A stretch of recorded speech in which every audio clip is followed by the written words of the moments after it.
მოდი ვნახოთ რომელ საათს ან უბრალოდ რა დროს აჩვენებს ეს საათი. იმისთვის რომ ეს გავიგოთ, უნდა დავუკვირდეთ ისრებს. ეს არის აი ეს პატარა ისარი არის საათების ისარი, ანუ აჩვენებს რომელი საათია და ეს ისარი დიდი რომელიც აჩვენებს წუთებს, ხო? ანუ რომელი წუთია. ხა მოდი ჯერ ვნახოთ საერთოდ როგორ ჩაიწერება ეს, ხო? როგორ ჩაიწერება რომელი საათია ან რა დროა. პატარა ისარი აჩვენებს საათს, ამიტომ ვწერთ საათი არის ამდენი საათი და შემდეგ ზუსტი საათი რადგან არ არის, კიდევ წერთ რამდენი წუთია, ხო? იმიტომ შეიძლება იყოს ზუსტი საათი, შეიძლება არა. და წერთ ამიტომ რამდენი წუთია, ამას აჩვენებს უკვე წუთების საათი და აქ წერია წუთი. წუთი. ხა მოდი რადგან საერთოდ აღნიშნული არ არის არაფერი, ჯერ დავნომროთ ეს ყველაფერი ჩვენ თვითონ. ესე იგი, აქ გვაქვს 12 საათი, აქ წერია ხოლმე 12 საათი, შემდეგ მოდის 1, 2, 3, 4, 5, 6, 7, 8, 9, 10 და 11. აი ეს არის საათი. ეს არის სრული ციფერბლატი ამ საათის. ახლა თუ მაინტერესებს რომელი საათია ჯერ, ანუ როგორც საათების ის არის სად არის, უნდა დავუკვირდე რა დანაყოფებს შორისაა. ხო, ხედავ რომ საათების ის არის აშკარად არის 10-სა და 11-ს შორის, ხო? ანუ ამ ორ დანაყოფს შორისაა სადღაც.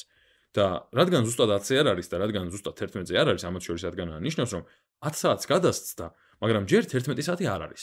ჯერ 11-მდე არ მისულა. ამიტომ უნდა დავწეროთ რომ არის 10 საათი. და ეხლა ვნახოთ რამდენი წუთი. ანუ 10 საათი და კიდევ რამდენიღაცა წუთი. ანუ 10 რაღაც წუთებით გადაცდენილი არის. ეხლა მოდი დავთვალოთ რამდენი წუთია. თუ დავუკვირდებით თითოეულ აი ამ მონაცემს შორის, ასე ვთქვათ, ამ რიცხვს შორის არის დანაყოფი და კერძოდ 5 დანაყოფი. ესე იგი 1, 2, 3, 4 და 5. ანუ თითოეული საათიდან მომდევნო საათამდე გვხვდება 5 დანაყოფი. ამიტომ თუ გადავთვლით საათებით, 5-5-ით უნდა დავთვალოთ. ანუ სხვაგანად რომ ვთქვათ, 5-5-ით თუ დავთვლით, იქნება 5, 10, 15 და მე კიდევ 1 მივუმატოთ, იმიტომ რომ 1 დანაყოფი არის უკვე აქ. ესე იგი 5 დანაყოფი, 10 დანაყოფი, 15 და კიდევ 1, ანუ 16. ესე იგი, აი აქ არის, ანუ 16-თან არის წუთების ის არის, რაც ამბობს რომ 16 წუთია. შესაბამისად, მოდი აქ რომ არ დავწერო, ბარემ აქ დავწერ, ახლა არის ესე იგი 10 საათი და 16 წუთი. ან სხვაგვარად ამბობენ ხოლმე რომ 11-ის 16 წუთია. აი ამ დროს აჩვენებს ეს საათი. მოდი მეორე საათიც ვნახოთ, მეორე რას აჩვენებს. ისევ ჩამოწეროთ საათები, ეს არის 12, 1, 2, 3, 4, 5, 6, 7, 8, 9, 10 და 11. ესე იგი, სულ გვაქვს ისევ ცხადია 12 საათი და ახლა ვნახოთ, მოდი ჯერ ვნახოთ, რას აჩვენებს საათების ისარი.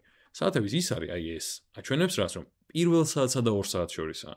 ესე იგი, მოქცეული არის აი ამ ორს შორის, რაც გულისხმობს, რომ პირველს გადასცდა, მაგრამ მეორე ჯერ არა. ამიტომ არის პირველი საათი და ახლა ვნახოთ წუთების ისარი სადაა. წუთების ისარი არის საკმაოდ შორს 12-დან, ანუ 12-დან რომ დავიწყოთ დათვლა.